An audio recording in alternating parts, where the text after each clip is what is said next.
توسع کر رہی ہے، کیونکہ ہمارے حالات ہی ایسے ہو چکے ہیں، ہمارے معاشرتی حالات، ملکی حالات اور ہمارے گھریلو حالات، ہمارے معاشی حالات جو ہیں اس کا باعث بن رہے ہیں، جس کی وجہ سے یہ بیماری بہت تیزی سے پھیل رہی ہے۔ اس کو ڈپریشن کہتے ہیں۔ ڈپریشن جو ہے یہ بہت ہی مؤذی مرض ہے،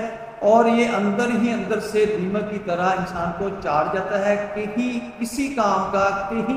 کہیں کا بھی نہیں چھوڑتا، یعنی یہ اتنا کھوکھلا کر دیتا ہے بندے کو، نہ اس کے اندر ڈیسیجن پاور رہتی ہے، نہ کوئی کام کاج کو دل کرتا، نہ اس کے اندر کنسسٹنسی رہتی ہے، نہ ڈیسیجن پاور رہتی، کچھ بھی نہیں رہتا۔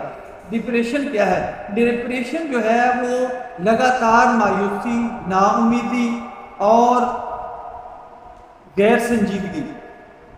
اور اس چیزوں کا مایوسی ہونا لیکن مایوسی کا پتہ بھی نہیں لگنا کہ کس وجہ سے ہے، نا امید رہنا، ذہنی افسردگی اور جسم کے اندر تھکاوٹ وغیرہ، یہ چیزیں عام